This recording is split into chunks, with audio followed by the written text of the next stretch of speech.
Honorable Prime Minister जी,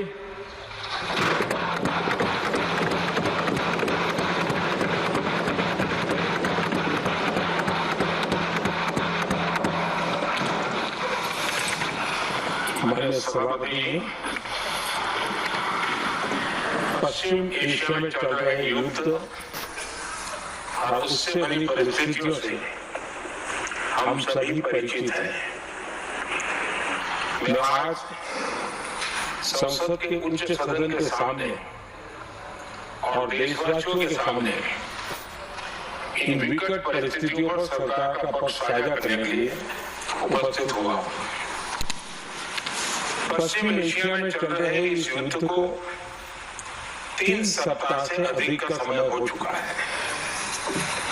इस युद्ध ने पूरे विश्व में गंभीर ऊर्जा संकट पैदा कर दिया है। भारत के लिए भी ये स्थिति चिंताजनक है। इस युद्ध से हमारे व्यापार के रास्ते प्रभावित हो रहे हैं। इससे पेट्रोल, डीजल, गैस और फर्टिलाइजर जैसे जरूरी सामान की रूटीन सप्लाई प्रभावित हो रही है। 10 देशों में करीब 1 करोड़ भारतीय रहते हैं, वहां काम करते हैं। उनके जीवन और आजीविका की सुरक्षा भी भारत के लिए बहुत बड़ी चिंता है। होर्मुज़ स्ट्रेट में दुनिया के अनेक जहाज फंसे हैं। उनमें बहुत बड़ी संख्या में भारतीय क्रू मेंबर्स हैं। ये भी भारत के लिए एक बड़ी चिंता का विषय है। ऐसी विकट परिस्थिति में आवश्यक है कि भारत की संसद के इस उच्च सदन से शांति और संवाद की एकजुट आवाज पूरे विश्व में जाए।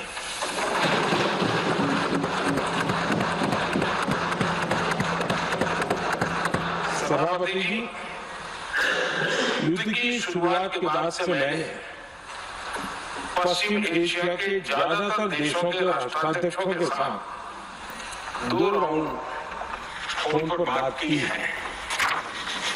हम गल्फ के सभी देशों के साथ लगातार संपर्क में हैं। हम ईरान, इजराइल और अमेरिका के साथ भी संपर्क में हैं। हमारा लक्ष्य डायलॉग और डिप्लोमेसी के माध्यम से क्षेत्र में शांति की बहाली का है। हमने डी एस्केलेशन और होर्मुज़ स्ट्रेट खोले जाने पर भी उनसे बात की है। कमर्शियल जहाजों पर हमला और होर्मुज़ स्ट्रेट जैसे अंतर्राष्ट्रीय जलमार्ग में रुकावट अस्वीकार्य है। भारत ने नागरिकों पर, सिविल इंफ्रास्ट्रक्चर पर, एनर्जी और ट्रांसपोर्ट से जुड़े इंफ्रास्ट्रक्चर पर हमलों का विरोध किया है। भारत डिप्लोमेसी के जरिए युद्ध के इस माहौल में भी भारतीय जहाजों के सुरक्षित आवागमन के लिए सतत प्रयास कर रहा है। भारत ने इस समस्या के समाधान के लिए संवाद का ही रास्ता सुझाया है। इस युद्ध में किसी के भी जीवन पर संकट मानवता के हित में नहीं है। इसलिए भारत का सतत प्रयास सभी पक्षों को जल्द से जल्द शांतिपूर्ण समाधान के लिए प्रोत्साहित करने का है। सभापति जी, संकट की स्थिति में देश विदेश में भारतीयों की सुरक्षा हमारी बहुत बड़ी प्राथमिकता है। युद्ध शुरू होने के बाद से लेकर अब तक 3 75,000 से अधिक भारतीय सुरक्षित भारत लौट चुके हैं।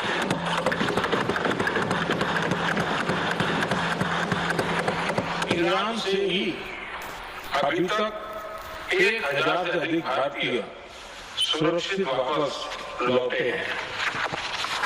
इनमें 700 से अधिक मेडिकल की पढ़ाई करने वाली युवा है। हमारी सरकार संकट के इस समय में पूरी संवेदनशीलता से काम कर रही है। सभी देशों ने वहां मौजूद भारतीयों की सुरक्षा का पूरा आश्वासन दिया है। हालांकि ये बहुत दुखद है कि हमलों के कारण कुछ भारतीयों की मृत्यु हुई है और कुछ घायल भी हुए हैं। ऐसे मुश्किल हालात में परिवारजनों को आवश्यक मदद दी जा रही है। जो घायल हैं, उनका बेहतर इलाज सुनिश्चित कराया जा रहा है। सभापति जी, हॉर्मुज़ स्ट्रेट विश्व व्यापार के सबसे बड़े रूट्स में से एक है। विशेष तौर पर कच्चे तेल, गैस और फर्टिलाइजर से जुड़ा परिवहन इस क्षेत्र से बहुत बड़ी मात्रा में होता है।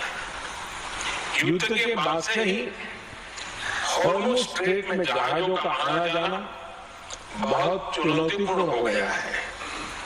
लेकिन विपरीत परिस्थितियों के बावजूद हमारी सरकार ने संवाद से, कूटनीति के माध्यम से रास्ते बनाने का प्रयास किया है। प्रयास ये है कि जहां से भी संभव हो वहां से तेल और गैस की सप्लाई भारत पहुंचे। ऐसी हर कोशिश के नतीजे भी देश देख रहा है। बीते कुछ दिनों में दुनिया के अनेक देशों से कच्चा तेल और एलपीजी से भरे जहाज भारत आए हैं।